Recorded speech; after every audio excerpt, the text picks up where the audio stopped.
আজ আমি খুব একদমই অল্প সময়ে একটা দুর্দান্ত মূলোর রেসিপি নিয়ে চলে এলাম। যারা মূলো খেতে চায় না তারা কিন্তু এই রেসিপি বুঝতেই পারবেন না যে এটা মূলো দিয়ে তৈরি। তো নমস্কার বন্ধুরা, কেমন আছেন সবাই? আমার এই রান্নাঘরে আপনাদের সবাইকে জানাই স্বাগত। আজকে আমি চটজলদি মূলোর একটা রেসিপি আপনাদের সঙ্গে শেয়ার করছি। মূলোর মধ্যে দেব আমি ডিম। ডিম দিয়ে এত সুন্দর একটা মূলোর রেসিপি তৈরি করব যে মূলো এমনভাবে রান্না করব যে এটা মূলো দিয়ে হয়েছে কিনা বুঝতেই পারবেন না। যারা মূলো খায় না তারাও কিন্তু চেটেপুটে খাবে এই তরকারিটা। তো প্রথমে আমি এখানে দুটো মূলো নিয়েছি, মূলোর খোসাটা ছাড়িয়ে গ্রেট করে নেব। গ্রেট করা মূলোর মধ্যে ডিম দিয়ে একটি দুর্দান্ত স্বাদের রেসিপি আপনাদের সঙ্গে শেয়ার করব। মূলোটাকে প্রথমে এইভাবে কিন্তু গ্রেট করে নিতে হবে। আমার এই চ্যানেলে আপনারা যারা নতুন, এখনও আমার চ্যানেলটিকে সাবস্ক্রাইব করেননি, বন্ধুদের কাছে অনুরোধ রইল আমার এই রেসিপি যদি আপনাদের ভালো লেগে থাকে তাহলে আমার চ্যানেলটিকে সাবস্ক্রাইব করে দেবেন আর পাশে থাকা বেল বাটনটি প্রেস করে দেবেন। তাহলে যখনই আমি নতুন নতুন রেসিপি দেব আপনাদের কাছে নোটিফিকেশান পৌঁছে যাবে। তো গ্রেট করে নিয়েছি মূলোগুলোকে, আর এখানে নিয়েছি একটি ডিম। তো এরপরে ডিমটাকে ফাটিয়ে নিয়েছি, কড়াই চাপিয়ে দিয়েছি, কড়াই গরম করে তাতে দিয়ে দিলাম অল্প করে সর্ষের তেল। এই রান্নাটা একদমই অল্প তেলে হবে। রাতে রুটি কিংবা ভাত সব কিছুর সঙ্গেই কিন্তু এই মূলোর রেসিপিটি দুর্দান্ত লাগবে। অবশ্যই কিন্তু আমি যেভাবে মূলোটাকে রান্না করছি এইভাবেই কিন্তু রান্না করে একবার খেয়ে দেখবেন, খুবই ভালো লাগবে। তো তেলটাকে আমি এখানে খুব ভালোভাবে গরম করে নিয়েছি। গরম করা তেলের মধ্যে হাফ চা চামচ কালো জিরে ফোড়নে দিলাম। কালো জিরেটাকে একটু তেলের মধ্যে ভালোভাবে নাড়াচাড়া করে থেতো করে রাখা রসুন এর মধ্যে অ্যাড করব। রসুনটাকে কিন্তু আমি বাটিনি, 4 থেকে 5 কোয়া রসুন থেতো করে নিয়েছি। এরপর তেলের মধ্যে রসুনটাকে দিয়ে হালকা নাড়াচাড়া করে একদম কিন্তু লাল করে রসুনটাকে ভেজে নিতে হবে। রসুনটা লাল করে ভেজে নেওয়ার পর একটা পেঁয়াজকে ছোট ছোট টুকরো করে কেটে নিয়েছি, ওই পেঁয়াজটাই কিন্তু এই মশলার মধ্যে অ্যাড করে দিলাম। এরপর পেঁয়াজটাকেও কিন্তু বেশ লাল লাল করে ভেজে নেব। তো এই মূলোর তরকারিটা রান্না হওয়ার পর একদম বোঝাই যাবে না যে এটা মূলো দিয়ে তৈরি। তো যে বা যারা মূলো খায় না তাকে কিন্তু এইভাবে রান্না করে দিলে খুব সহজেই খেয়ে ফেলবে, আর বুঝতেই পারবে না যে এটা মূলো খাচ্ছেন, আর কোনো রকম গন্ধই থাকবে না মূলোর। তো গ্রেট করা মূলো এরপর এই মশলার মধ্যে দিয়ে দেব।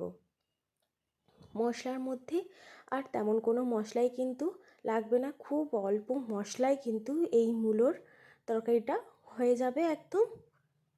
তো এরপর গ্রেট করা মূলোগুলো এর মধ্যে দিয়ে মশলাটাকে মূলোর সঙ্গে খুব ভালোভাবে কষিয়ে নিতে হবে। মূলোর মধ্যে যে জলটা থাকে সেই জলটা কিন্তু একদম শুকনো শুকনো করে নিতে হবে। নাড়াচাড়া করে গ্যাসের ফ্লেম হাই করে বেশ কিছু সময় নাড়াচাড়া করে নিয়েছি। এরপর মাঝখানে এইভাবে জায়গা করে ফাটিয়ে রাখা ডিমটা এর মধ্যে দিয়ে দিলাম।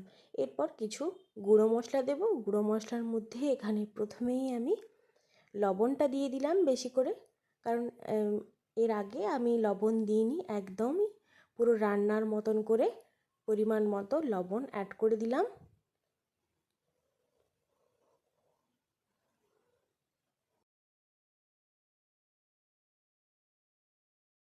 এরপর দেব হলুদ গুঁড়ো, লঙ্কা গুঁড়ো হাফ চা চামচ, হলুদের গুঁড়ো দিলাম হাফ চা চামচ, লঙ্কার গুঁড়ো দিলাম, আর দিলাম একটা কাঁচা লঙ্কা। আপনারা আপনাদের ঝাল অনুযায়ী পরিমাণ বাড়িয়ে কমিয়ে নেবেন। দিয়ে এরপর কিন্তু খুব ভালোভাবে মিশিয়ে নেব ডিম মূলো একসঙ্গে।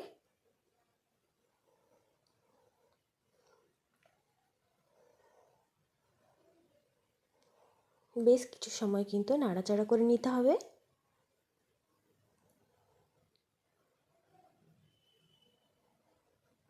মূলোর এমন রেসিপি থাকলে কিন্তু বন্ধুরা আর কোনো কিছুই লাগবে না, এই রেসিপি দিয়েই পুরো ভাত খাওয়া হয়ে যাবে। তো এরপর আমি খুব ভালোভাবে কিন্তু ভাজা ভাজা করে নেব। এই সময় ভাজতে ভাজতেই কিন্তু মূলোগুলো খুব সুন্দরভাবে সেদ্ধ হয়ে যাবে। প্রায় 5 মিনিট মতন এইভাবে উল্টে পাল্টে নেড়ে চেড়ে ভালোভাবে ভেজে নিতে হবে।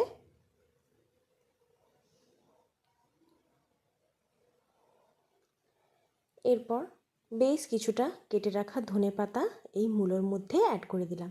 ধনেপাতাটা একটু বেশিই দেবেন, তাহলে কিন্তু টেস্ট ভালো আসবে। ধনেপাতা দিয়েও বেশ কিছু সময় নাড়াচাড়া করে নিতে হবে।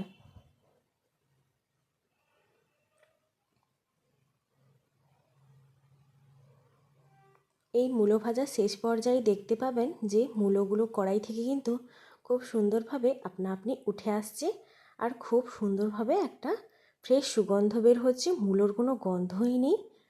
তো এই সময় আমি আরও একটু সর্ষের তেল সবশেষে এই তরকারির মধ্যে দিয়ে হালকা নেড়ে চেড়ে নামিয়ে নেব এই সময়। তো সর্ষের তেল দেওয়ার পরও আরও 1 থেকে 1.5 মিনিট একটু নাড়াচাড়া করে নিতে হবে। একদমই অল্প সময়ের মধ্যে একটা দারুণ সুন্দর সুস্বাদু মূলোর রেসিপি তৈরি হয়ে যাবে বন্ধুরা। তো এখানে তো মূলোর তরকারি একদম রেডি। এরপর একটা প্লেটে নামিয়ে নিচ্ছি। দেখুন বন্ধুরা, মূলোর এই তরকারি যতটা না দেখতে লোভনীয় হয়েছে, খেতে কিন্তু তার থেকেও দারুণ স্বাদের হয়। তো এই অল্প মশলায় মূলো ডিম এইভাবে রান্না করে দেখবেন। রাতের রুটি কিংবা ভাত সব কিছুর সঙ্গেই কিন্তু এই রেসিপি একদম জমে যাবে। খুবই সহজ এবং অল্প সময়ের মধ্যে তৈরি হয়ে যাবে। তো বুঝতেই পারবেন না যে আপনি মূলো খাচ্ছেন। তো যারা মূলো খায় না তারাও কিন্তু এই রেসিপি খেয়ে মূলোর প্রেমে পড়ে যাবে। তো অবশ্যই এইভাবে মূলোটাকে রান্না করে নেবেন। আমি উপর থেকে আরও একটু ধনেপাতা দিয়ে দিলাম। সবশেষে বন্ধুরা আবারও বলবো, কেমন লাগলো আমার এই আজকের রেসিপি অবশ্যই কিন্তু কমেন্ট করে জানাবেন। ভালো লাগলে প্লিজ একটা লাইক দিয়ে দেবেন। আপনাদের একটি লাইক পরবর্তীতে আমাকে নিত্য নতুন ভিডিও তৈরি করতে উৎসাহ দেবে। আজকের মতো চলি বন্ধুরা, সবাই ভালো থাকবেন, সুস্থ থাকবেন এবং একটা সুন্দর কমেন্ট করে যাবেন কেমন লাগলো আজকের এই মূলো ডিমের রেসিপি।